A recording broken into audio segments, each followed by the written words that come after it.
أعوذ بالله من الشيطان الرجيم ومنهم أميون لا يعلمون الكتاب إلا أماني وإن هم إلا يظنون فويل للذين يكتبون الكتاب بأيديهم ثم يقولون هذا من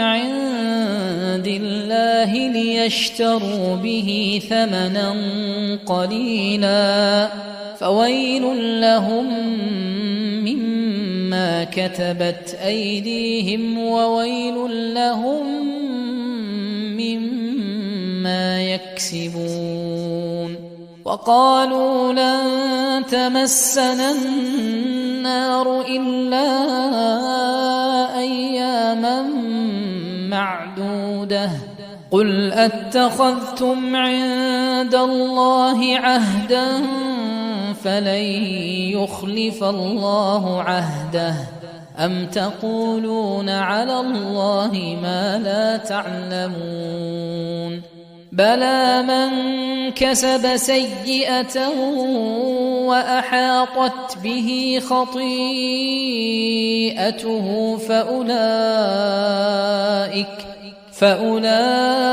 فأولئك أصحاب النار هم فيها خالدون والذين آمنوا وعملوا الصالحات أولئك أصحاب الجنة هم فيها خالدون إن الحمد لله نحمده ونستعينه ونستغفره ونعوذ بالله من شرور أنفسنا ومن سيئات أعمالنا من يهده الله فلا مضل له ومن يضلل فلا هادي له وأشهد أن لا إله إلا الله وحده لا شريك له وأشهد أن محمدا عبده ورسوله يا أيها الذين آمنوا اتقوا الله حق تقاته ولا تموتن إلا وأنتم مسلمون يا أيها الناس اتقوا ربكم الذي خلقكم من نفس واحدة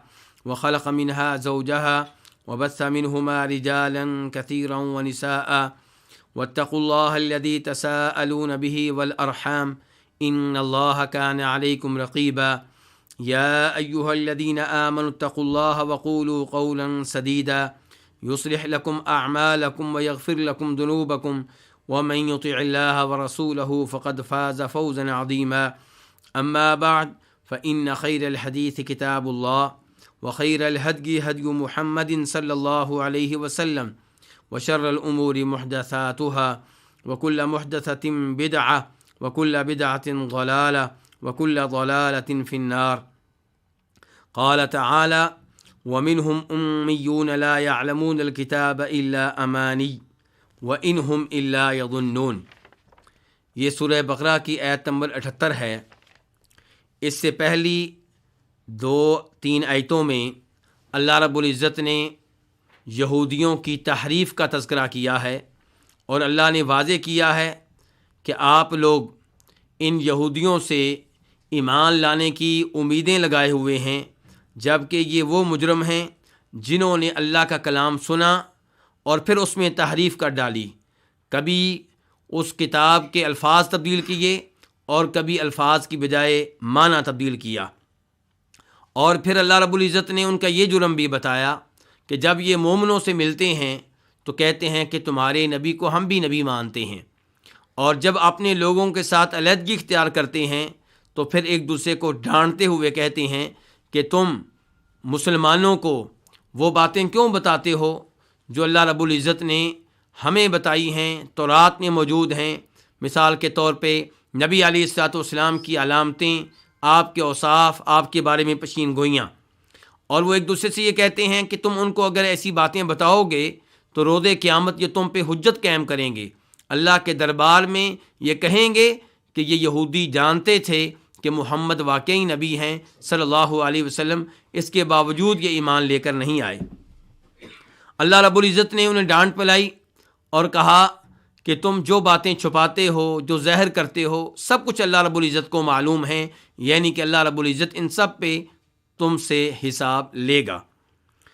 اب اللہ رب العزت ارشاد فرماتی ہیں آیت نمبر 78 میں کہ وَمِنْهُمْ أُمِّيُّونَ، اور ان میں سے کئی امی ہیں، لا يعلمون الکتاب، جو کتاب نہیں جانتے، الا امانیہ، سوائے چند آرزوؤں کے، وَإِنْهُمْ إِلَّا يَظُنُّونَ، اور وہ نہیں ہے مگر گمان کرتے۔ یہ اس آیت کا آسان سا ترجمہ تھا۔ اب ہم اس آیت کے مفردات کی طرف آتے ہیں۔ منہم من تبعیدیہ ہے، ان میں سے کئی، ان میں سے کچھ کیا ہے؟ امیون، امی ہیں۔ امی کس کو کہتے ہیں؟ امیون امی کی جمع ہے، اور امی وہ ہے جو لکھنا نہ جانتا ہو، پڑھنا نہ جانتا ہو۔ جو لکھنا پڑھنا نہ جانتا ہو اسے کیا کہتے ہیں؟ امی۔ تو اللہ رب العزت بیان کر رہے ہیں کہ ان میں سے، ان کی یہودیوں میں سے کئی کیا ہے؟ امی ہیں، اور ایسے امی ہیں کہ لا یعلمون الکتاب، وہ کتاب کے بارے میں علم نہیں رکھتے۔ لا یعلمون الکتاب، یہ جملہ امیون کی صفت ہے کہ کیسے امی ہیں؟ ایسے امی ہیں کہ یہ کتاب کے بارے میں علم نہیں رکھتے۔ کتاب سے مراد کون سی کتاب ہے؟ تورات۔ تو اس کے اوپر جو ال ہے وہ للعہد ذہنی ہے، یعنی کہ وہ کتاب جس کے بارے میں سامعین جانتے ہیں، اور سامعین جانتے ہیں کہ یہودیوں کی کتاب کون سی ہے؟ کون سی کتاب ہے؟ تورات۔ کہ وَمِنْهُمْ أُمِّيُّونَ لَا يَعْلَمُونَ الْكِتَابَ، ان میں سے کئی امی ہیں، ان پڑھ ہیں، لا يعلمون الکتاب، کتاب کے بارے میں علم نہیں رکھتے، کتاب کو نہیں جانتے، کتاب کی معرفت ان کے پاس نہیں ہے۔ تو لا نافیہ ہے، یعلمون جانتے ہیں، فعل مضارع ہے، جمع کے لیے ہے۔ الا امانیہ، الا کیا ہے؟ استثناء کے لیے، اور یہاں پہ استثناء کون سا ہے؟ مستثنیٰ جو آیا ہے وہ منقطع ہے، کہ وہ کتاب کو نہیں جانتے، الا امانیہ، سوائے چند آرزوؤں کے، چند خواہشوں کے۔ امانی جمع کا لفظ ہے، اس کا واحد کیا ہے؟ امنیہ۔ امنیہ آرزو کو، خواہش کو کہتے ہیں۔ وَإِنْهُمْ إِلَّا يَظُنُّونَ، ان یہاں پہ نفی کا معنی دے رہا ہے۔ عام طور پہ ان کیا ہوتا ہے؟ شرطیہ، اگر کا معنی دیتا ہے۔ یہاں پہ ان نفی کا معنی دے رہا ہے، نہیں کا معنی دے رہا ہے۔ کیسے پتا چلا کہ یہاں پہ شرطیہ نہیں بلکہ نفی کے لیے ہے؟ کیونکہ بعد میں الا آ رہا ہے۔ وَإِنْهُمْ إِلَّا يَظُنُّونَ، نہیں ہے یہ مگر ظن سے کام لیتے، گمان کرتے ہیں، اٹکل پچو لگاتے ہیں، یعنی کہ ان کے پاس کوئی علم نہیں ہے۔ اس آیت کی تفسیر کیا ہے؟ اللہ رب العزت وعدے کر رہے ہیں کہ یہودیوں کا ایک گروہ، پبلک کا گروہ ہے، عوام کا گروہ ہے، وہ ان پڑھ ہیں، لکھنا پڑھنا نہیں جانتے، تو ان کے پاس کتاب کا کوئی علم نہیں ہے۔ ان کے پاس پھر کیا ہے؟ ان کے پاس چند آرزویں ہیں، چند خواہشیں ہیں۔ مثال کے طور پہ وَقَالُوا لَن يَدْخُلَ الْجَنَّةَ إِلَّا مَنْ كَانَ هُودًا أَوْ نَصَارَىٰ تِلْكَ أَمَانِيُّهُمْ۔ اللہ تعالیٰ اسی صورت میں آگے چل کے کہتے ہیں کہ یہودی اور عیسائی کہتے ہیں کہ جنت میں وہ داخل ہوں گے جو یہودی ہیں، اور عیسائی کہتے ہیں جنت میں وہ داخل ہوں گے جو عیسائی ہیں۔ اللہ تعالیٰ کہتے ہیں تِلْكَ أَمَانِيُّهُمْ، یہ ان کی آرزویں ہیں، یہ ان کی خواہشیں ہیں۔ آرزو انسان جو مرضی کر لے، اس کے اوپر کوئی پابندی نہیں ہے، لیکن ضروری نہیں کہ آپ کی آرزو حقیقت کے مطابق ہو۔ تو یہ وہ خواب ہیں جو وہ دیکھتے ہیں، یہ آرزویں ہیں جن میں وہ زندگی گزار رہے ہیں۔ تو ان میں سے کئی امی ہیں، لا یعلمون الکتاب، کتاب کے بارے میں علم نہیں ہے، کتاب کو وہ نہیں جانتے، الا امانیہ، سوائے چند آرزوؤں کے۔ ان آرزوؤں کی ایک اور مثال اللہ تعالیٰ فرماتے ہیں قرآن حکیم میں کہ یہودی وغیرہ کیا کہتے ہیں؟ نحن ابناء اللہ واحباؤ، ہم اللہ کے بیٹے ہیں اور اللہ کے محبوب ہیں، اللہ ہم سے محبت کرتا ہے، اللہ کو ہم سے پیار ہے۔ بس یہ وہ آرزویں ہیں جن میں وہ زندگی گزار رہے ہیں۔ وہ سمجھتے ہیں کہ ہم اللہ کے پیارے ہیں، اس لیے ہمیں کوئی عذاب نہیں ہوگا، اللہ تعالیٰ ہمیں جنت میں بھیج دے گا، ہمارے لیے کوئی مسئلہ نہیں ہے۔ ہم ان چیزوں پہ ایمان لائیں یا نہ لائیں جن پہ ایمان لانا اب واجب ہے، یعنی کہ جناب محمد صلی اللہ علیہ وسلم۔ ہم تو موسیٰ علیہ السلام کی قوم میں سے ہیں، ہم اللہ کے بیٹے ہیں، اللہ کے محبوب ہیں، اللہ نے ہم پہ بڑے انعام کیے تھے، اس لیے دوبارہ بھی انعام ہوگا اور ہم جنت میں چلے جائیں گے، جہنم میں داخل نہیں ہوں گے، گئے بھی تو چند دنوں کے لیے۔ تو اللہ تعالیٰ فرماتے ہیں یہ ان کی پبلک کا حال ہے کہ وَمِنْهُمْ أُمِّيُّونَ، ان میں سے کئی کیا ہیں؟ امی ہیں، ان پڑھ ہیں، لا يعلمون الکتاب، کتاب کے بارے میں علم نہیں رکھتے، الا امانیہ، سوائے چند آرزوؤں کے، چند خواہشوں کے، وَإِنْهُمْ إِلَّا يَظُنُّونَ، اور نہیں ہیں وہ مگر گمان سے کام لیتے۔ نبی علیہ الصلوۃ والسلام کی نبوت کا انکار کرتے ہیں علم کی روشنی میں نہیں، گمان کے مطابق، انہی آرزوؤں کے مطابق، انہی خواہشات کے مطابق۔ ان کے ان عقائد کا حقیقت کی دنیا سے کوئی تعلق نہیں ہے۔ اور یہی صورتحال آج کئی مسلمانوں کی ہے۔ اللہ رب العزت نے یہ جو آیات نازل کی ہیں، اگرچہ ان کا تعلق یہودیوں سے ہے، عیسائیوں سے ہے، لیکن یہ آیتیں میری اور آپ کی رہنمائی کے لیے ہیں، تو ان سے رہنمائی لینی چاہیے۔ اگر وہ کام جو یہودیوں نے کیا مسلمان کریں تو ان کا بھی وہی اثر ہوگا جو یہودیوں کا ہوگا۔ مسلمان کیا کر رہے ہیں؟ مسلمانوں نے بھی یہی انداز اپنا لیا ہے، چند پیروں کی بیعت کر لیتے ہیں اور یہ سمجھ بیٹھتے ہیں کہ ہم نماز نہ بھی پڑھیں، روزے نہ بھی رکھیں، زکوٰۃ نہ بھی ادا کریں، پیر صاحب کو خوش کر لیں، ان کے نام پہ بکرا بطور نیاز دے دیں، ان کے آستانے پہ نذرانہ پیش کر دیں، اور یہ فوت ہو جائیں تو ان کی قبر پہ چادریں چڑھاتے رہیں، ان کا عرس مناتے رہیں، اور ان کے نام پہ بعد میں بکرے ذبح کرتے رہیں، تو یہ روزے قیامت ہمیں بخشوا لیں گے، جہنم میں جانے سے بچا لیں گے۔ یہ اس وقت تک جنت میں داخل نہیں ہوں گے جب تک کہ اللہ تعالیٰ ان کے مریدوں کو معاف نہیں کر دے گا۔ تو یہ ان کی آرزوئیں ہیں، جبکہ آپ انبیاء کرام علیہم السلام کی طرف دیکھیں، بخاری شریف کی حدیث ہے کہ ابراہیم علیہ السلام روز قیامت اپنے باپ کی شفاعت کریں گے، اللہ قبول نہیں فرمائیں گے۔ اور جب میدان حشر میں لوگ جمع ہوں گے اور شفاعت کے لیے انبیاء کرام علیہم السلام سے رابطہ کریں گے، ہر نبی یہ کہہ رہا ہوگا ان ربی قد غضب اليوم غضبا لم يغضب قبله مثله ولن يغضب بعده مثله نفسی نفسی اذهبوا الى غیری، کہ مجھے تو اپنی فکر پڑی ہے، کسی اور کے پاس شفاعت کے لیے جاؤ۔ اللہ رب العزت بڑے غصے میں ہیں، اتنے غصے میں نہ پہلے کبھی تھے نہ آئندہ کبھی ہوں گے، مجھ میں شفاعت کرنے کی جرت نہیں ہے۔ انبیاء کرام علیہم السلام اللہ کی شان کو جانتے ہیں، تو وہ آرزوؤں میں زندگی نہیں گزارتے، وہ حقیقت کی دنیا میں زندگی گزارتے تھے۔ اور آرزوئیں کن لوگوں کے پاس ہوتی ہیں؟ جن کے پاس علم نہیں ہوتا۔ اور یہاں پہ اس امر کی بھی وضاحت کر دوں کہ لفظ امی کا تذکرہ آیا تو ہمارے نبی علیہ الصلوۃ والسلام کے اوصاف میں سے ایک وصف کیا ہے؟ امی۔ اللہ تعالیٰ فرماتے ہیں سورہ اعراف میں فآمنوا باللہ ورسولہ النبی الامی، ایمان لاؤ اللہ پہ اور اللہ کے اس رسول پہ جو ایسے نبی ہیں جو امی ہیں، یعنی کہ لکھنا پڑھنا نہیں جانتے۔ آج کے لوگ یہ سمجھتے ہیں کہ نبی علیہ الصلوۃ والسلام کو امی قرار دینا شاید آپ کی توہین ہے، شاید آپ کی گستاخی ہے، جبکہ یہ اللہ رب العزت نے آپ کو بہت بڑا اعزاز دیا ہے، یہ آپ کی بہت بڑی شان ہے، یہ آپ کا بہت بڑا مقام ہے۔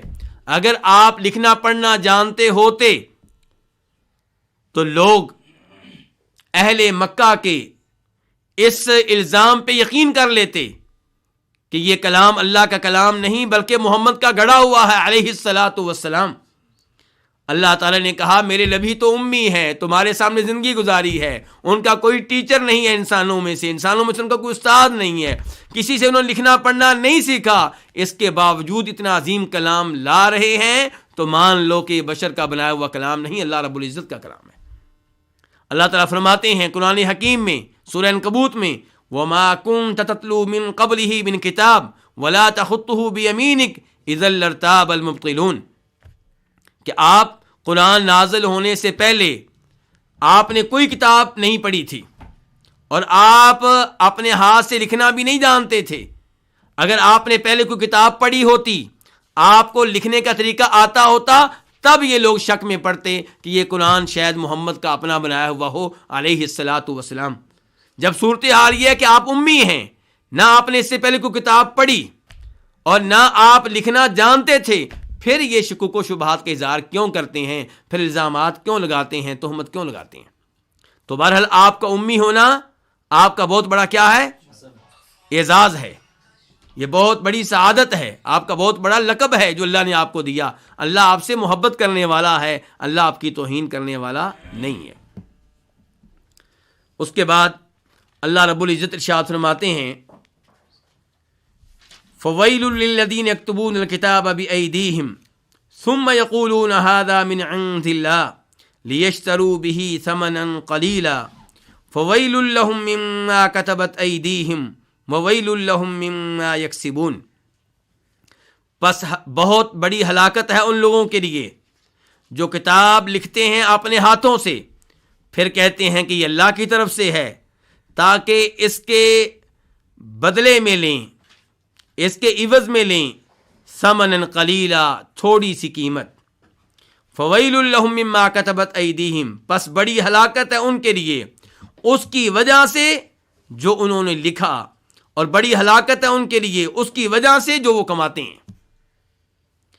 اس آیت کے چند الفاظ کی طرف آتے ہیں۔ پہلا لفظ کیا ہے؟ ویل۔ ویل کس کو کہتے ہیں؟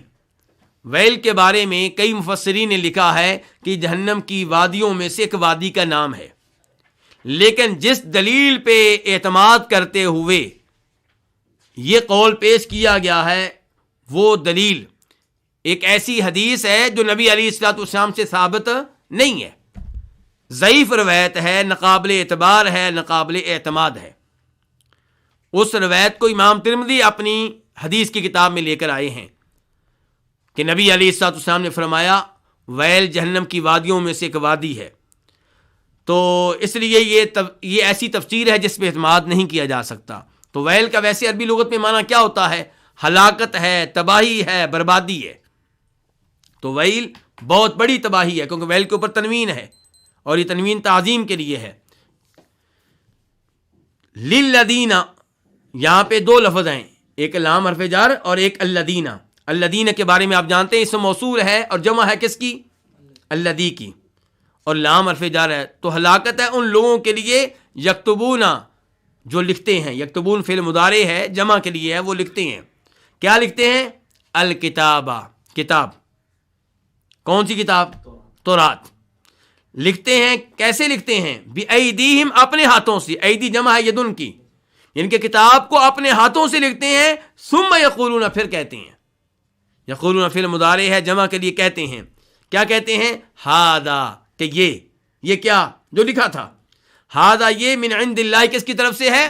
اللہ کی طرف سے ہے۔ کیوں ایسا کرتے ہیں؟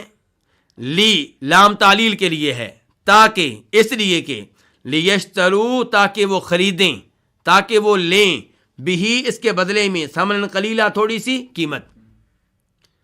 یشترو اصل میں نون کے ساتھ تھا یشترون، وہ لام کی وجہ سے وہ نون گر گیا ہے۔ ثمنن، قیمت، قلیلن اس کی صفت ہے، کون سی؟ کتنی قیمت؟ تھوڑی سی۔ فویل لہم، پس بڑی ہلاکت ہے ان کے لیے، مما، اس چیز کی وجہ سے۔ مما اصل میں کیا ہے؟ من ما۔ تو پہلا من جو حرف جر وہ کون سا معنی ادا کر رہا ہے؟ سبب کا، تعلیل کا، اور ما اسم موصول الذی کے معنی میں۔ تو ان کے لیے بڑی ہلاکت ہے اس چیز کی وجہ سے جو ان کے ہاتھوں نے لکھی۔ کتبت فعل ماضی ہے، مؤنث کے لیے ہے۔ لکھا کس نے لکھا؟ ایدیہم، ان کے ہاتھوں نے۔ ایدی کے بارے میں بتا چکا ہوں، کس کی جمع ہے؟ یدن کی۔ وویل لہم، اور ان کے لیے بڑی ہلاکت ہے اس کی وجہ سے جو وہ کماتے ہیں۔ یکسبون فعل مضارع ہے، جمع کے لیے، وہ کماتے ہیں۔ اب ہم آتے ہیں اس آیت کی تفسیر کی طرف۔ اللہ رب العزت نے اس سے پہلی آیت میں یہودیوں کے ایک طبقے کا تذکرہ کیا۔ وہ کون سا طبقہ تھا؟ پبلک کا، عامت الناس کا، ان پڑھ لوگوں کا۔ اور اب اللہ تذکرہ فرما رہے ہیں ان کے علماء کا۔ عبداللہ ابن عباس اس آیت کی تفسیر میں فرماتے ہیں یہ یہودیوں کے علماء کا تذکرہ ہے کہ ان کی صورتحال کیا ہے۔ عوام کے بارے میں اللہ نے بتا دیا کہ علم نہیں ہے ان کے پاس، لیکن چند آرزوئیں انہیں دے دی گئی ہیں اور ان کی بنیاد پہ وہ زندگی گزار رہے ہیں۔ اور علماء کا کیا حال ہے؟ اللہ بتا رہے ہیں کہ یہ لوگ لوگوں کو فتویٰ دیتے ہیں اور فتوے میں جو ایتیں لکھتے ہیں وہ من گڑت ہوتی ہیں. یہ لکھتے ہیں کہ یہ دلیل ہے اور دلیل بتاتے ہیں کہ اللہ کا کلام ہے، جبکہ وہ اللہ کا کلام نہیں ہوتا. انہوں نے اپنے ہاتھوں سے بنایا ہوتا ہے، خود انہوں نے گڑا ہوتا ہے، اور گڑنے کے بعد کہتے ہیں یہ اللہ کی طرف سے ہے. اور اللہ نے یہاں پہ کیا کہا ہے کہ لکھتے ہیں اس کو کس کے ساتھ لکھتے ہیں؟ اپنے ہاتھوں سے. یعنی کہ ایسا نہیں ہے کہ کسی کو آرڈر دیں کہ تم لکھ دو. اللہ کی طرف جو چیزیں منسوب کر رہے ہوتے ہیں لکھی بھی اپنے ہاتھوں سے ہوتی ہیں، اور جرأت دیکھیں کہ کہتے ہیں کہ اللہ کی طرف سے.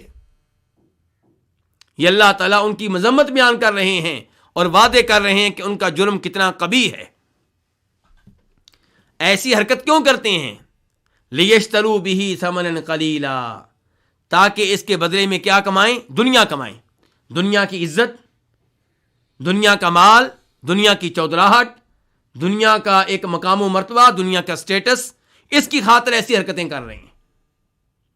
اور اللہ نے کہا ہے کہ جرم کتنا بڑا، اور اس کے معاوضے میں لیتے کیا ہیں؟ تھوڑی سی قیمت.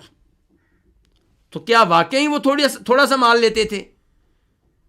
اس آیت کا مقصد یہ ہے کہ اللہ رب العزت کی طرف کسی چیز کو منسوب کر دینا جبکہ اللہ نے وہ نہیں کہی، صرف اس لیے کہ آپ کو دنیا مل جائے، وہ دنیا جتنی بھی ملے کم ہے. کیونکہ جو جرم کیا ہے اس کی سزا جو روز قیامت ملنی ہے بہت بڑی ہے. اور آپ نے اتنا بڑا جرم جس چیز کے معاوضے کے طور پہ کیا ہے، اس چیز کی اس جرم کے سامنے کوئی حیثیت نہیں ہے. اللہ تعالیٰ فرماتے ہیں قل متاع الدنیا قلیل، دنیا کا ساز و سامان یہ قلیل ہے، معمولی سی چیز ہے، اس کی کوئی حیثیت نہیں ہے. تو یہ لوگ اللہ رب العزت کی طرف جب کوئی چیز منسوب کرتے ہیں اور اسے اللہ کا کلام قرار دیتے ہیں، اس کے بدلے میں دنیا کے سارے خزانے مل جائیں، ساری بادشاہتیں مل جائیں، سارا سونا مل جائے، ساری چاندی مل جائے، اس سب کی کوئی حیثیت نہیں ہے. جرم اتنا بڑا ہے. اور اس سے یہ بھی پتا چلا کہ اللہ کی کتاب میں تبدیلیاں کرنا، تحریف کرنا اور اس کے بدلے میں دنیا کمانا، یہ جرم ہے، یہ گناہ ہے. کئی لوگ کہہ دیتے ہیں کہ کلام پاک کی تلاوت سکھانے پہ معاوضہ لینا جرم ہے. وہ جرم نہیں ہے. خود نبی علیہ السلام ارشاد فرماتے ہیں اس حدیث میں جسے امام بخاری اپنے صحیح میں لے کر آئے ہیں کہ سب سے زیادہ برحق چیز جس پہ تم معاوضہ لو وہ کیا ہے؟ اللہ کی کتاب ہے. صحابہ کرام رضوان اللہ علیہم اجمعین نے سورہ فاتحہ کا دم کیا اور اس کا معاوضہ لیا، 30 بکریاں لیں. تو اس سے پتا چلا کہ قرآن کی تعلیم سکھانے پہ، قرآن کی تلاوت سکھانے پہ، قرآن کا ترجمہ پڑھانے پہ، قرآن کی تفسیر پڑھانے پہ معاوضہ لینا جرم نہیں ہے. جرم کیا ہے؟ کہ آپ حق تبدیل کر دیں، آپ اللہ تعالیٰ کی آیتوں کی تفسیر تبدیل کر دیں، معنی غلط بیان کریں، فتویٰ غلط دیں، یا حق کو چھپا لیں. کس لیے؟ تاکہ مال مل جائے، تاکہ کوئی عہدہ مل جائے. آپ اس لیے درست فتویٰ نہ دیں کہ مجھے میری کرسی جو ہے وہ برقرار رہے، میں فلاں ادارے میں ڈائریکٹر ہوں، میرا یہ عہدہ جو ہے اپنی جگہ پہ برقرار رہے. اس وجہ سے آپ قرآن کی آیت چھپاتے ہیں، نبی علیہ السلام کی صحیح حدیث چھپاتے ہیں، یہ جرم ہے. تو اللہ رب العزت نے یہاں پہ وعدے کیا کہ ان کا وہ طبقہ جنہیں اہل علم آپ کہہ سکتے ہیں ان کا کیا حال ہے. تو ان کا جرم عوام سے بھی بڑھ کر ہے. اور یہاں ایک اور مسئلہ بھی ہے، اور وہ یہ کہ آپ لوگوں نے اردو کی کئی تفاسیر دیکھی ہوں گی جن میں تفسیر کے مؤلف، تفسیر کے رائٹر قرآن کریم کی آیتوں کی تفسیر کرتے ہوئے اعتماد کرتے ہیں تورات پہ، انجیل پہ اور آسمانی کتابوں پہ، اس کے مقابلے میں صحیح احادیث کو نظر انداز کر دیتے ہیں. اور افسوس سے کہنا پڑتا ہے کہ ایسے لوگوں کو ہمارے معاشرے میں پڑھا لکھا عالم قرار دیا جاتا ہے اور کہا جاتا ہے کہ یہ مولوی تو ایسے ہی ہیں، ان کو دنیا کا پتہ ہی نہیں ہے. یہ لوگ جو ہیں پڑھے لکھے مفسر ہیں، ان کی تفسیر سننی چاہیے. یہ سکالر قسم کے لوگ ہیں، یہ دین بھی جانتے ہیں، دنیا بھی جانتے ہیں، اور لوگ کہتے ہیں ان کی باتیں ہم صحیح معنوں میں سمجھ بھی سکتے ہیں کیونکہ دنیا میں رہتے ہیں. یہ صرف مدرسے کے مخصوص ماحول میں نہیں رہتے. آپ کہیں گے کون ہیں یہ ایسے لوگ؟ آپ مولانا امین احسن اسرائی کی تفسیر دیکھ لیں، اور ایسے جوید غامدی کو آپ لے لیں، حمید الدین فراہی کو لے لیں. ان کی تفاسیر آپ پڑھیں، جگہ بجگہ تورات و انجیل کی عبارتیں ذکر کریں گے، اور اس انداز میں کہ جیسے ان کی عبارتوں پہ پختہ یقین ہو، اس کے مقابلے میں صحیح احادیث میں آئی ہوئی تفسیر کو نظر انداز کر دیں گے. جبکہ تورات و انجیل کا حال اللہ تعالیٰ بتا رہے ہیں. کیا بتایا اللہ تعالیٰ نے؟ اس آیت میں بھی بتایا، اور 2-3 آیتیں پہلے بھی اللہ نے بتایا. کیا بتایا؟ کہ انہوں نے تورات و انجیل کو کیا کر دیا ہے؟ اس میں تحریف کر دی ہے، تبدیل کر کے رکھ دیا ہے، الفاظ بھی تبدیل کیے، معنی بھی تبدیل کیے. تو جن چیزوں کو قرآن کہے کہ وہ تبدیل ہو چکی، ان کے ذریعے آپ قرآن کی تفسیر کریں، اور صحیح احادیث جن کی حفاظت کی ذمہ داری اللہ نے لی ہے ان سے آپ اعراض کریں اور ان کے بارے میں شکوک و شبہات کا اظہار کریں. افسوس کا مقام ہے. اس لیے اسرائیلی روایات پہ اعتماد کرنے سے گریز کرنا چاہیے. اور یہاں پہ مجھے جناب عبداللہ ابن عباس رضی اللہ تعالیٰ عنہما کا قول یاد آ رہا ہے، جسے امام بخاری اپنی صحیح میں لے کر آئے ہیں. عبداللہ ابن عباس مسلمانوں سے مخاطب ہو کے کہتے ہیں، افسوس کا اظہار کرتے ہوئے کہتے ہیں کہ تم لوگ یہودیوں اور عیسائیوں سے رابطہ کرتے ہو، ان کی کتاب کی معلومات لیتے ہو، جبکہ تمہارے پاس اللہ کا کلام ہے جو تازہ تازہ اللہ کی طرف سے آیا ہے. اور پھر عبداللہ ابن عباس کہتے ہیں کہ تمہارے پاس جو اللہ کا کلام آیا ہے وہ کیا ہے؟ محضن لم یشب، خالص ہے، اس میں کوئی ملاوٹ نہیں ہے. جبکہ تورات و انجیل کا حال اللہ نے تمہیں بتا دیا. کیا بتایا؟ کہ انہوں نے اس میں تحریف کی ہے، اس میں انہوں نے تبدیلیاں کی ہیں، مال کمانے کی خاطر، عہدے لینے کے لیے، چودراہٹ کی خاطر. عبداللہ ابن عباس مزید کہتے ہیں، کیا تمہیں وہ علم کافی نہیں ہے جو اللہ نے تمہارے اوپر نازل کیا ہے؟ پھر عبداللہ ابن عباس اسی جگہ پہ کہتے ہیں، میں نے کبھی ان کو نہیں دیکھا، یعنی کہ یہودیوں عیسائیوں کو، کہ وہ تم سے رابطہ کرتے ہو، تم سے معلومات لیتے ہو. تم ان سے معلومات کیوں لیتے ہو؟ کئی لوگ یہاں پہ کہتے ہیں کہ نبی علیہ الصلوۃ والسلام نے ارشاد فرمایا تھا کہ یہودیوں اور عیسائیوں کی طرف سے جو باتیں آئیں انہیں بیان کر سکتے ہو، اس میں کوئی حرج نہیں. حدیثوا عن بنی اسرائیل ولا حرج، بنی اسرائیل سے جو باتیں تمہیں ملیں وہ تم آگے بیان کر سکتے ہو، اس میں کوئی حرج نہیں ہے. لیکن ان لوگوں کو معلوم ہونا چاہیے کہ اس حدیث کا مطلب یہ نہیں ہے کہ بنی اسرائیل سے آئی ہوئی باتوں کے ذریعے آپ قرآن کی تفسیر کریں. اور بنی اسرائیل کی طرف سے جو باتیں آتی ہیں ان کو کیا کہا جاتا ہے؟ جی اسرائیلیات، اسرائیلی روایات. ان کے بارے میں یہ یاد رکھنا چاہیے کہ وہ 3 طرح کی ہیں. نمبر 1، وہ اسرائیلی روایات جن کی قرآن و حدیث سے تصدیق ہوتی ہے، ان اسرائیلی روایات کو لیا جا سکتا ہے. اس وجہ سے نہیں کہ اسرائیلی روایات ہیں، اس وجہ سے قرآن و حدیث سے ان کی تصدیق ہو رہی ہے. دوسرے نمبر پہ وہ اسرائیلی روایات جن کی قرآن و حدیث سے تردید ہو رہی ہے، قرآن و حدیث ان معلومات کی تکذیب کرتے ہیں، ان کو غلط قرار دیتے ہیں. ایسی روایات کو لینا جرم ہوگا، گناہ ہوگا. اور تیسرے نمبر پہ وہ اسرائیلی روایات ہیں جن کے بارے میں قرآن و حدیث میں خاموشی ہے.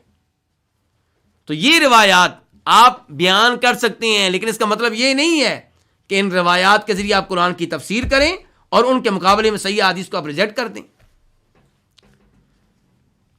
اللہ تعالیٰ فرماتے ہیں تو بڑی ہلاکت ہے ان لوگوں کے لیے جو کتاب لکھتے ہیں اپنے ہاتھوں سے، یعنی کہ تورات لکھتے ہیں اپنے ہاتھوں سے اور اس میں غلط چیزیں داخل کر رہے ہوتے ہیں، تحریف کر رہے ہوتے ہیں. ثم یقولون، پھر کہتے ہیں ھذا من عند اللہ، کہ یہ اللہ کی طرف سے ہے، یعنی کہ وہ چیز جس کا اضافہ کیا ہوتا ہے جو تورات و انجیل میں موجود نہیں ہوتی، اس کے بارے میں کہتے ہیں اللہ کی طرف سے. کیوں؟ لیشتروا بہ ثمنا قلیلا، تاکہ اس کے بدلے میں کیا لے سکیں؟ تھوڑی سی قیمت لے سکیں. فویل لہم مما کتبت ایدیہم وویل لہم مما یکسبون. اللہ تعالیٰ وعید دے رہے ہیں، دھمکی دے رہے ہیں ایسے لوگوں کو، اور کہہ رہے ہیں پس بڑی ہلاکت ہے ان کے لیے، مما، اس کی وجہ سے جسے لکھا ان کے ہاتھوں نے. غلط چیزیں لکھنا اور انہیں منسوب کر دینا کس کی طرف؟ اللہ رب العزت کی طرف سے بہت بڑا جرم ہے. اس جرم کی پاداش میں بہت بڑی ہلاکت ان کی منتظر ہے. وَوَيْلٌ لَّهُم مِّمَّا يَكْسِبُونَ، اور بڑی ہلاکت ہے ان کے لیے اس کی وجہ سے بھی جو یہ کماتے ہیں. پتہ چلا کہ اللہ رب العزت کی طرف کوئی چیز منسوب کرنا وہ غلط ہے، چاہے آپ اس کا معاوضہ نہ لیں، اور اس کا معاوضہ لینا ایک اور جرم ہے. تو یہ کتنے جرم کر رہے ہیں؟ 2 جرم کر رہے ہیں. نمبر 1 وہ چیز جو اللہ نے نہیں کہی اس کے بارے میں کہنا کہ اللہ نے کہی ہے، فرمایا اس کی وجہ سے بہت بڑی ہلاکت ہے ان کے لیے. اور نمبر 2 یہ کام کر کے پیسے کمانا، دنیا کمانا، مال کمانا، عہدے لینا، یہ ایک اور جرم ہے. اس کے بعد اللہ رب العزت آیت نمبر 80 میں ارشاد فرماتے ہیں وَقَالُوا لَن تَمَسَّنَا النَّارُ إِلَّا أَيَّامًا مَّعْدُودَةً قُلْ أَتَّخَذْتُمْ عِندَ اللَّهِ عَهْدًا فَلَن يُخْلِفَ اللَّهُ عَهْدَهُ أَمْ تَقُولُونَ عَلَى اللَّهِ مَا لَا تَعْلَمُونَ. وَقَالُوا، اور انہوں نے کہا، لَن تَمَسَّنَا النَّارُ، ہمیں ہرگز آگ نہیں چھوئے گی، إِلَّا أَيَّامًا مَّعْدُودَةً مگر چند دن گنے ہوئے. قل، آپ کہہ دیں، کیا تم نے اللہ کے ہاں اس معاملے میں کوئی عہد لیا ہے؟ اللہ سے کوئی اس معاملے میں عہد لیا ہے؟ فَلَن يُخْلِفَ اللَّهُ عَهْدَهُ، تو پھر اللہ رب العزت اپنے عہد کی بالکل خلاف ورزی نہیں کرے گا. ام تقولون، یا تم اللہ پہ وہ باتیں کہہ رہے ہو جن کی حقیقت کا تمہیں بھی علم نہیں ہے. یہ تھا اس آیت کا آسان اور سادہ ترجمہ. اب ہم آتے ہیں اس آیت کے الفاظ و مفردات کی طرف. وقالو، اور انہوں نے کہا، کنہوں نے؟ یہودیوں نے، جن کا پہلے تذکرہ ہو رہا تھا. لن حرف نفی ہے اور نفی میں تاکید کے لیے آتا ہے. کہتے ہیں لن تمسنا النار، ہمیں بالکل آگ نہیں چھوئے گی. ایک ہے کہ وہ کہتے کہ لا، لن کی جگہ پہ کیا کہتے؟ لا، کہ ہمیں آگ نہیں چھوئے گی. لیکن انہوں نے لا نہیں کہا، لن ہرگز نہیں، اس چیز کا کوئی امکان نہیں، ہمیں ہرگز آگ نہیں چھوئے گی. کون سی آگ؟ جہنم کی آگ. الا ایاما معدودہ، مگر چند دن معدودہ جن کو شمار کیا جا سکتا ہے. ہم جہنم میں گئے بھی تو ہمیشہ ہمیشہ کے لیے نہیں جائیں گے، چند دن گنے ہوئے جنہیں آپ انگلیوں پہ شمار کر سکتے ہیں. تو تمسنا، تمسا فعل مضارع ہے جس کے اوپر لن داخل ہوا ہے. مسا یمسو کا معنی کیا ہوتا ہے؟ چھونا. تو نا کا معنی کیا؟ ہمیں. لن تمسنا، ہمیں ہرگز آگ نہیں چھوئے گی. النار آگ ہے، اور النار کا لفظ عربی میں مذکر ہے یا مؤنث؟ مؤنث. اسی لیے تمسا کا لفظ مؤنث آیا ہے. تمسا فعل مضارع ہے، مؤنث کے لیے آیا ہے، واحد مؤنث کے لیے. الا، مگر کا معنی دے رہا ہے. ایامن، یوم کی جمع ہے، دن. معدودہ ایام کی صفت ہے. کتنے دن جی؟ گنے ہوئے، شمار کیے ہوئے. قل، آپ کہہ دیں، مخاطب کون ہے؟ نبی صلی اللہ علیہ وسلم. اتخذتم، اتخذتم میں جو حمزہ ہے شروع میں، یہ حمزہ استفہام کے لیے ہے، سوال کرنے کے لیے ہے. کیا؟ اچھا، یہ اس کو آپ الگ کر دیں. باقی لفظ کیا رہ گیا؟ اصل میں یہ لفظ تھا اتخذتم. اصل میں لفظ کیا تھا؟ اتخذتم. اتخذتم فعل ماضی ہے، جمع کے لیے تم نے لیا ہے.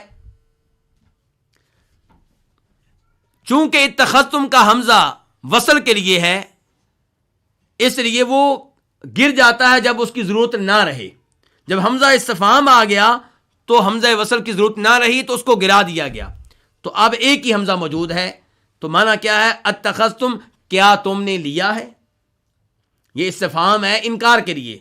کیا تم نے لیا ہے؟ کیا لیا ہے؟ اتخذتم کا مفعول کیا ہے؟ عہدن. کیا تم نے کوئی عہد لیا ہے؟ کس کے پاس؟ اللہ کے پاس. یعنی کہ کیا تم نے اللہ سے کوئی عہد لیا ہے اس معاملے میں کہ تمہیں جہنم میں نہیں ڈالا جائے گا مگر چند دن. فلن یخلف اللہ عہدہ، اگر تم نے عہد لیا ہے تو پھر تو اللہ تعالیٰ اپنے عہد کی کبھی بھی خلاف ورزی نہیں کرے گا. پھر تو تمہاری بات واقعی ٹھیک ہے. لن حرف نفی ہے، نفی میں تاکید کے لیے، ہرگز نہیں، بالکل بھی اللہ تعالیٰ خلاف ورزی نہیں کرے گا. یخلف فعل مضارع ہے، واحد کے لیے ہے. اخلف یخلف، خلاف ورزی نہیں کرے گا. کون؟ اللہ تعالیٰ کس چیز کی؟ عہدہ، اپنے عہد کی، یہ مفعول بھی ہے، یعنی کہ اگر واقعی اللہ سے تم نے کوئی عہد لے رکھا ہے پھر تو واقعی اللہ اپنے عہد کی خلاف ورزی نہیں کرے گا۔ ام یا تقولون، تم کہہ رہے ہو، فعل مضارع جمع کے لیے، علی اللہ، اللہ پہ کیا کہہ رہے ہو؟ ما لا تعلمون، جو تم جانتے نہیں ہو۔ اپنی طرف سے بیٹھے بیٹھے دعویٰ کر دیا ہے کہ اللہ تعالیٰ ہمیں جہنم میں نہیں ڈالے گا مگر چند دن گنتی کے۔ یہ تم نے اتنا بڑا دعویٰ کہاں سے کر دیا؟ کیا دلیل ہے تمہارے پاس؟ کیا اللہ نے تمہیں کوئی عہد دیا ہے؟ یقیناً عہد تو نہیں دیا۔ تو اللہ نے بتایا کہ تمہارا یہ دعویٰ دو حالتوں سے خالی نہیں ہے۔ دعویٰ کیا ہے جی؟ کہ ہمیں جہنم کی آگ نہیں چھوئے گی مگر گنتی کے چند دن، یہ ہے تمہارا دعویٰ۔ یہ دعویٰ دو حالتوں سے خالی نہیں ہے، یا تو اللہ نے تمہیں کوئی عہد دیا ہے، تم سے وعدہ کیا اللہ نے کہ میں تمہیں آگ میں نہیں پھینکوں گا مگر چند دن گنتی کے، یا تم اپنی طرف سے یہ بات کر رہے ہو اور اللہ نے یہ بات نہیں کہی۔ دو حالتوں میں سے تمہاری حالت خالی نہیں ہے۔ اب وہ یہ تو نہیں کہہ سکتے کہ اللہ نے ہم سے کوئی عہد کیا ہے، اللہ نے ہم سے کوئی وعدہ کیا ہے، تو اب پھر درست بات کیا نکلے گی کہ تم اللہ کے ذمے وہ بات لگا رہے ہو جو اللہ نے نہیں کہی، اور بہت بڑا جرم کر رہے ہو، بہت بڑا گناہ کر رہے ہو۔ اللہ تعالیٰ کے ذمے وہ بات لگانا جو اللہ نے نہ کہی ہو۔ اللہ سے کم شان والے کون ہیں؟ ہمارے نبی۔ ہمارے نبی صلی اللہ علیہ وسلم تمام انسانوں میں سب سے افضل ہیں، سب سے اعلیٰ ہیں، سب سے مقدس ہیں، سب سے محترم ہیں، تمام نبیوں کے امام ہیں، لیکن اللہ کے مقابلے میں آپ کی شان کم ہے۔ اس کے باوجود آپ فرماتے ہیں من کذب علی متعمدا فلیتبوأ مقعدہ من النار، جو میرے ذمے وہ بات لگائے جو میں نے نہیں کہی، جان بوجھ کر لگائے، جھوٹ بولتے ہوئے لگائے، اس کا ٹھکانہ جہنم ہے۔ تو جو اللہ کے ذمے بات لگائے اس کا ٹھکانہ کیا ہوگا؟ اللہ کی شان تو آپ کے مقابلے میں کہیں بلند ہے، کہیں زیادہ بلند ہے۔ اچھا، اب انہوں نے کیا کہا تھا جی؟ ہمیں ہرگز آگ نہیں چھوئے گی مگر چند دن گنتی کے۔ کہنا کیا چاہتے ہیں؟ کہنا چاہتے ہیں کہ ہم نے، ان کے ہمارے باؤ اجداد نے چند دن عبادت کی تھی، کس کی؟ بچڑے کی۔ تو بچڑے کی چند دن عبادت کرنا یہ ہمارا جرم ہے۔ اس جرم کی پاداش میں ہو سکتا ہے ہمیں چند دن سزا ملے، 40 دن ملے، اس سے بڑھ کر ہمیں کوئی سزا نہیں ملے گی۔ آپ اس سے اندازہ لگا سکتے ہیں کہ یہودی کس قدر غلط دعویٰ کرنے والے لوگ ہیں اور اللہ تعالیٰ کے ذمے کیسی کیسی باتیں لگانے والے ہیں، اور اس معاملے میں انہیں کوئی ڈر نہیں ہے، کوئی خوف نہیں ہے۔ اور ان آیات سے آپ کو ایک اور سبق بھی ملا ہوگا کہ یہ واقعی المغضوب علیہم ہیں، یہ وہ لوگ ہیں جن پہ اللہ کا غضب نازل ہوا اس لیے کہ علم ہونے کے باوجود یہ غلط باتیں کرتے تھے، علم ہونے کے باوجود نبی علیہ الصلوۃ والسلام پہ ایمان نہیں لائے، علم ہونے کے باوجود اپنے نبیوں کی توہین اور گستاخی کرتے رہے۔ یہ اتنے بڑے مجرم ہیں کہ آپ اس کا اندازہ اس حدیث سے لگا سکتے ہیں جسے امام بخاری اپنی صحیح میں لے کر آئے ہیں۔ جناب ابو ہریرہ فرماتے ہیں کہ خیبر میں نبی علیہ الصلوۃ والسلام کی اہل خیبر سے یہودیوں سے ملاقات ہوئی۔ کب؟ جب انہوں نے نبی علیہ الصلوۃ والسلام کو ایک بکری تحفہ کے طور پہ دی تھی جو بھونی ہوئی تھی، لیکن اس میں کیا ملایا گیا تھا؟ زہر ملایا گیا تھا۔ آپ علیہ الصلوۃ والسلام نے اس کے چند لقمے کھائے، پھر آپ کو بتا دیا گیا کہ اس میں زہر ہے، اور اگر آپ عالم الغیب ہوتے تو ایک لقمہ بھی نہ کھاتے، لیکن جب تک علم نہیں تھا آپ نے کھایا، پھر بتا دیا گیا، آپ رک گئے۔ البتہ آپ کے کئی صحابہ نے بھی وہ گوشت کھا لیا، ان میں سے ایک فوت ہو گئے۔ تب آپ نے یہودیوں کو جمع کرنے کا حکم دیا اور آپ نے ان سے کئی سوال کیے۔ ایک سوال یہ کیا کہ من اہل النار، یہ بتاؤ کہ جہنم میں جانے والے کون ہیں، کن لوگوں نے جہنم میں رہنا ہے؟ تو یہ کہنے لگے کہ جہنم میں ہم جائیں گے چند دنوں کے لیے، پھر ہم وہاں سے نکل آئیں گے، ہمارے بعد تم لوگوں نے وہاں پہ رہنا ہے۔ نبی علیہ الصلوۃ والسلام کو یہ بات آپ کے منہ پہ کہہ رہی ہیں اور صحابہ کرام کی موجودگی میں کہہ رہے ہیں۔ اس سے آپ اندازہ لگا سکتے ہیں ان لوگوں کی جرأت کا، ان لوگوں کی جسارت کا۔ تو نبی علیہ الصلوۃ والسلام نے اس موقع پہ ان سے کہا تھا تم ہی اس میں رہو گے، ہم تمہارے اس معاملے میں جانشین نہیں بنیں گے، ہم تمہاری جگہ جہنم میں نہیں لیں گے، تمہاری جگہ تمہارے لیے رہے گی۔ تو آپ اس سے اندازہ لگا سکتے ہیں ان کی جرأت کا اور ان کی جسارت کا، اور یہ کہ کتنے بڑے یہ دعوے کر جاتے ہیں اور کتنی جلدی یہ اللہ کے ذمے ایسی باتیں کہہ دیتے ہیں جو اللہ نے کہی نہیں ہوتی۔ تو اللہ تعالیٰ فرما رہے ہیں کہ کیا تم نے اللہ کے ہاں کوئی عہد لیا ہے؟ یہ استفہام کس کام کے لیے ہے؟ انکار کے لیے، ڈانٹ پلانے کے لیے، یعنی کہ ایسا کوئی معاہدہ تو نہیں ہوا جس کی بنیاد پہ تم کہو کہ ہم جہنم میں نہیں جائیں گے، گئے بھی تو چند دنوں کے لیے جائیں گے۔ اگر کوئی معاہدہ ہوا ہے تو اللہ تعالیٰ اپنے معاہدے کی، اپنے وعدے کی خلاف ورزی نہیں کرے گا۔ اور اللہ تعالیٰ اپنے وعدوں کی خلاف ورزی کیوں کریں؟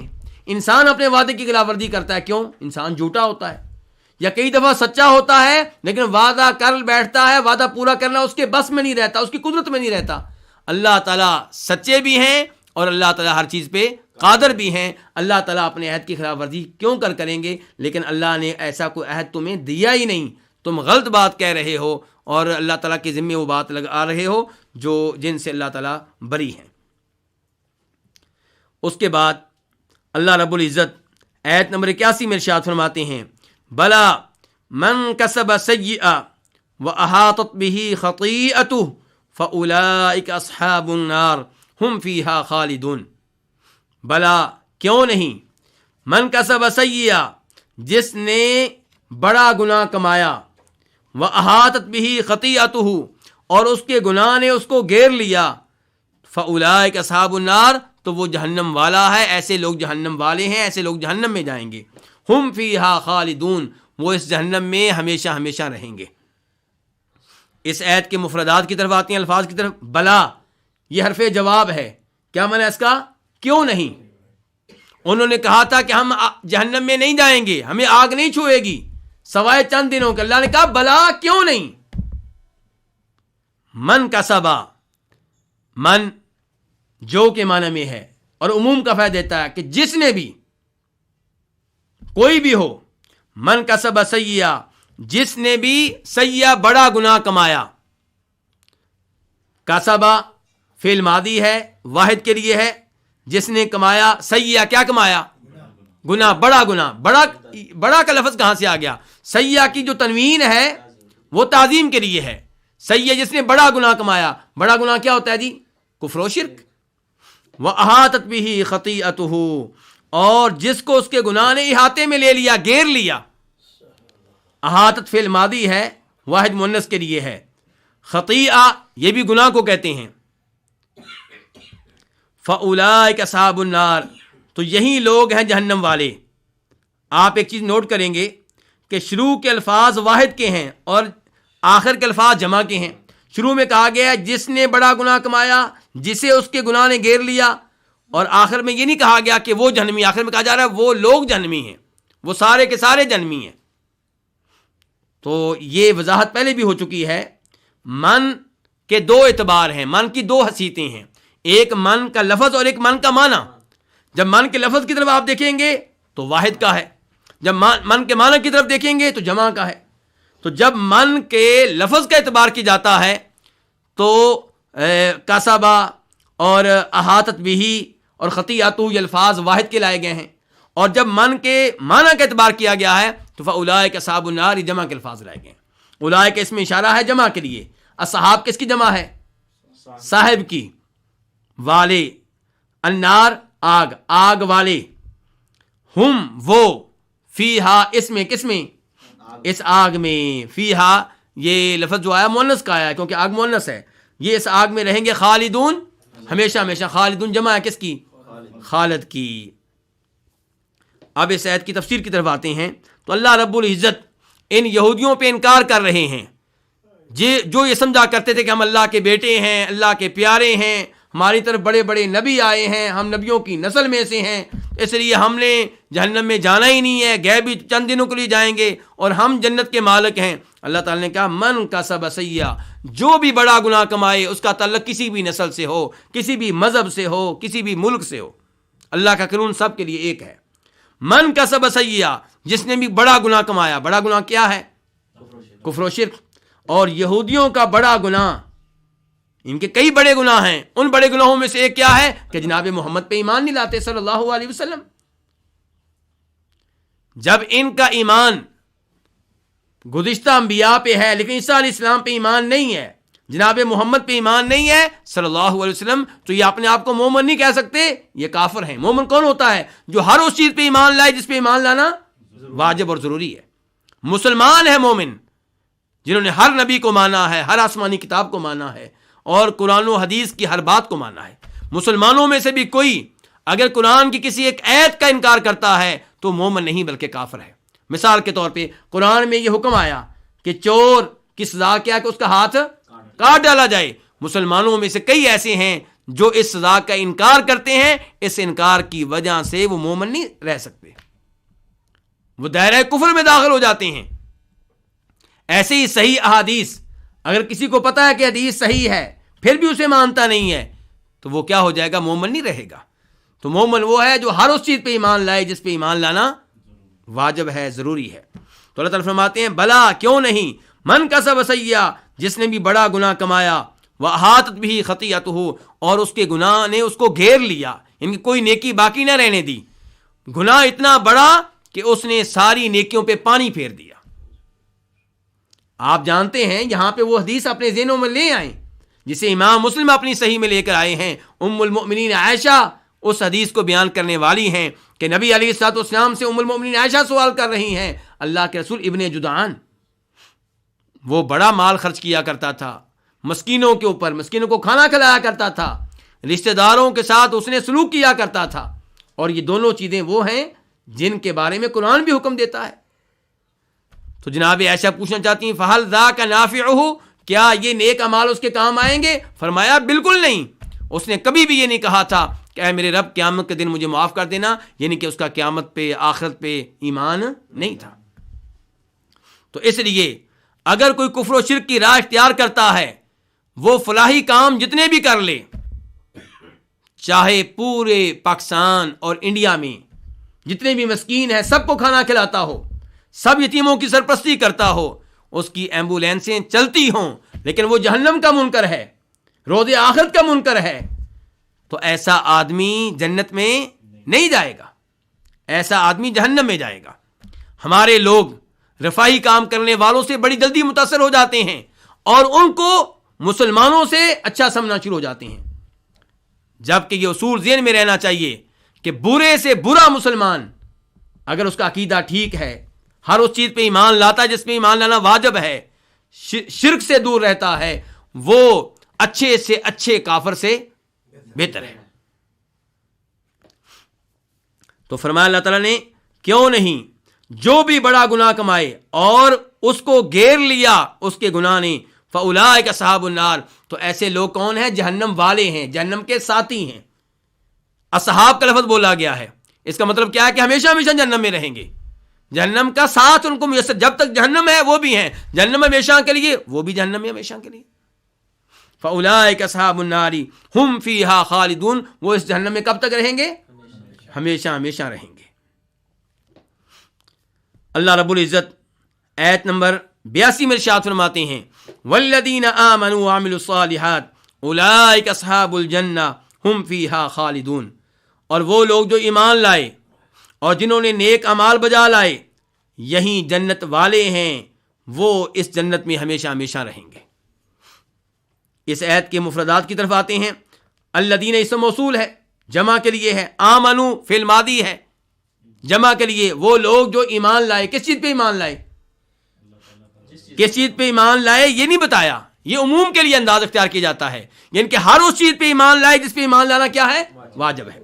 وہ لوگ جو ایمان لائے وعاملوا الصالحات، اور جنہوں نے نیک اعمال بجا لائے۔ نیک عمل کس کو کہتے ہیں؟ نیک عمل جس میں دو شرطیں پائی جائیں۔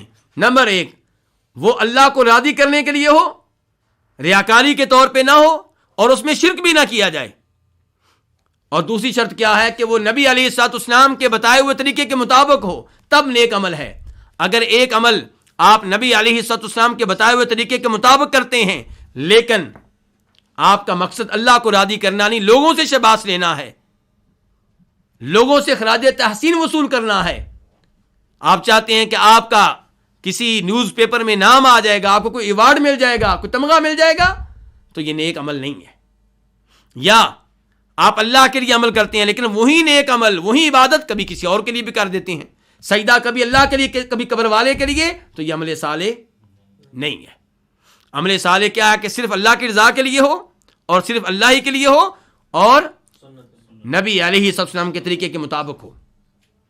اگر کوئی عمل اللہ کو راضی کرنے کے لیے ہے لیکن نبی علیہ السلام کے طریقے کے مطابق نہیں ہے تو وہ بھی عمل صالح نہیں ہے، وہ نیک عمل نہیں ہے۔ مثال کے طور پہ ہمارے کئی دوست عید میلاد النبی صلی اللہ علیہ وسلم مناتے ہیں، اور کئی ہمارے دوست میت کے فوت ہونے کے 40ویں دن 40واں مناتے ہیں۔ اس موقع پہ قرآن کی تلاوت کرتے ہیں، کھانا تقسیم کرتے ہیں، صدقہ خیرات کرتے ہیں۔ نبی علیہ الصلوۃ والسلام کے زمانے میں یہ کام ہوئے؟ بالکل نہیں ہوئے، جبکہ کوئی رکاوٹ بھی نہیں تھی۔ کیا آپ کے زمانے میں لوگ فوت نہیں ہوتے تھے؟ ہوتے تھے۔ کیا ان لوگوں کو شوق نہیں تھا کہ ہم اپنی میت کے لیے کچھ کریں؟ یقیناً تھا۔ انہوں نے آپ سے سوال بھی کیے، آپ نے بتایا کہ میت کی بخشش کے لیے کیا کر سکتے ہیں، حج کیا جا سکتا ہے اور صدقہ خیرات کیا جا سکتا ہے، دعائیں کی جائیں، لیکن یہ کبھی بھی آپ نے نہیں کہا کہ قرآن کریم پڑھ کر میت کو بخش دیں۔ تو یہ کام اگرچہ لوگوں کو اچھا لگتا ہے لیکن حقیقت یہ ہے کہ عمل صالح نہیں ہے۔ عید میلاد النبی کو آپ لے لیں، لوگ نبی علیہ السلام کی محبت میں کرتے ہیں، اللہ کو راضی کرنے کے لیے کرتے ہیں، لیکن نبی علیہ السلام کے زمانے میں آپ کا یوم پیدائش منانے میں کوئی رکاوٹ تھی؟ کوئی رکاوٹ نہیں تھی۔ جناب صدیق نے کام نہیں کیا، جناب فاروق نے کام نہیں کیا، جناب عثمان، جناب علی، صحابہ کرام میں سے کسی نے کام نہیں کیا، تابعین نے نہیں کیا، تبع تابعین نے نہیں کیا، 4 اماموں میں سے یہ کام کسی نے نہیں کیا۔ اگر کیا تو سب سے پہلے ان فاطمی حکمرانوں نے کیا جو ممبر و محراب پہ صحابہ کرام کو گالیاں دیا کرتے تھے، ان پہ لعنتیں بھیجا کرتے تھے۔ اگر یہ خیر کا کام ہوتا تو اس کا آغاز کرنے والا کون ہوتا؟ اللہ کے رسول ہوتے، صحابہ کرام میں سے کوئی ہوتا۔ تو کہنے کا مطلب یہ ہے کہ عمل صالح وہ ہے جس میں یہ 2 شرطیں پائی جائیں۔ نمبر 1 وہ اللہ کی رضا کے لیے کیا جائے، نمبر 2 نبی علیہ الصلوۃ والسلام کی طرف سے اس کی تائید، اس کی دلیل اور اس کی تصدیق ملتی ہو۔ تو اللہ تعالیٰ فرما رہے ہیں وہ لوگ جو ایمان لائے اور جنہوں نے نیک عمل کیے، اس کا مطلب یہ ہے کہ درمیان میں واو کا فرق ہے، پہلے ہے آمنو پھر عاملو۔ اللہ نے کہا جو ایمان لے کر آئے اور جنہوں نے نیک عمل بجا لائے۔ اس سے ایک تو یہ پیغام ملا کہ نیک اعمال کی بہت زیادہ اہمیت ہے۔ ایمان کا دعویٰ کر دینا اور دعوے کی تصدیق عمل کے ذریعے نہ کرنا یہ انسان کو خطرے میں ڈال دیتا ہے۔ لیکن یہاں پہ سوال یہ اٹھے گا کہ کیا عمل ایمان کا حصہ ہے؟ تو صحیح بات یہ ہے کہ ایمان کسے کہتے ہیں؟ قول باللسان و تصدیق بالقلب وعمل بالجوارح یزید بالطاعہ وینقص بالمعصیہ۔ ایمان کی تعریف کیا ہے؟ ایمان کا تعارف کیا ہے؟ ایمان کسے کہتے ہیں؟ ایمان یہ ہے کہ زبان سے آپ ایمان لانے کا اعلان کریں اور دل آپ کا آپ کی زبان کی تصدیق کرے اور اپنے اعضاء کے ذریعے نیک اعمال بجا لا کر آپ ثابت کریں کہ آپ واقعی مومن ہیں۔ تو ایمان میں کتنی چیزیں داخل ہو گئیں؟ زبان سے اقرار و اعتراف، دل کی تصدیق اور اعمال بجا لانا۔ تو اس کا مطلب یہ ہے کہ اعمال ایمان کا حصہ ہے۔ اگر حصہ ہے تو اللہ نے پھر کیوں بعد میں کہا ہے کہ وہ لوگ جو ایمان لائے اور نیک اعمال بجا لائے؟ اگر اعمال ایمان میں موجود ہیں تو اللہ تعالیٰ نے اعمال کا بعد میں تذکرہ کیوں کیا؟ اعمال کی اہمیت بیان کرنے کے لیے۔ وہی انداز ہے جو انداز اللہ نے اختیار کیا ہے کئی دیگر آیات میں۔ مثال کے طور پہ من کان عدوا للہ وملائکتہ ورسلہ وجبریل ومیکال فإن اللہ عدو للکافرین۔ اللہ تعالیٰ کہہ رہے ہیں جو دشمن ہے اللہ کا، اللہ کے رسولوں کا اور فرشتوں کا اور کس کا؟ جبریل کا۔ اب جبریل ملائکہ کے لفظ میں داخل تھے لیکن ان کی اہمیت کے پیش نظر ان کا نام خصوصی طور پہ ذکر کیا گیا۔ میکائل وہ بھی ملائکہ کے لفظ میں شامل تھے، داخل تھے، لیکن ان کی اہمیت کے پیش نظر ان کا الگ سے نام بھی ذکر کیا گیا۔ یہی انداز یہاں پہ ہے کہ وہ لوگ جو ایمان لائے اور جو نیک اعمال جنہوں نے نیک اعمال سر انجام دیے اب نیک اعمال ایمان کا حصہ ہیں، لیکن اعمال کی اہمیت بہت زیادہ ہے جبکہ لوگ غفلت کا مظاہرہ کرتے ہیں، کلمہ پڑھ لیتے ہیں، نمازیں نہیں پڑھتے، کلمہ پڑھ لیتے ہیں، رمضان کے روزے نہیں رکھتے، کلمہ پڑھ لیتے ہیں، فرض زکوٰۃ ادا نہیں کرتے، کلمہ پڑھ لیتے ہیں، حج نہیں کرتے۔ اس لیے اللہ نے کہا کہ وہ لوگ جو ایمان لائے اور جنہوں نے نیک اعمال سر انجام دیے، یہ ہیں جنت والے۔ اولئک اس میں اشارہ جمع کے لیے، یہ ہیں جنت والے، ہم فیہا خالدون، اور یہ لوگ جنت میں ہمیشہ ہمیشہ رہیں گے۔ اللہ رب العزت نے پہلے انجام ذکر کیا تھا کن کا؟ کافروں کا، یہودیوں کا، ایمان نہ لانے والوں کا، بتایا تھا کہ ان کا ٹھکانہ جہنم ہے۔ اور قرآن کا یہ اسلوب ہے، قرآن کا یہ انداز ہے کہ جہاں پہ خوشخبری ہوتی ہے وہاں بعد میں اللہ تعالیٰ وارننگ بھی دیتے ہیں، اور جہاں وارننگ ہوتی ہے وہاں بعد میں اللہ تعالیٰ خوشخبری بھی سناتے ہیں۔ تو یہاں جب کافروں کا برا انجام ذکر کیا گیا، ساتھ ہی ایمان لانے والوں کا، اچھے اعمال سر انجام دینے والوں کا اچھا انجام ذکر کیا گیا کہ یہ جنت میں جائیں گے اور یہ جنت میں ہمیشہ ہمیشہ رہیں گے۔ اللہ رب العزت سے دعا ہے کہ اللہ تعالیٰ ہمیں بھی جنت میں جانے والا بنائے اور ایسے اعمال سر انجام دینے کی توفیق دے جن کی وجہ سے ہم بھی جنت میں پہنچ سکیں۔ وآخر دعوانا ان الحمد للہ رب العالمین۔ اگر ٹائم ہے تو میں ایک اور آیت کی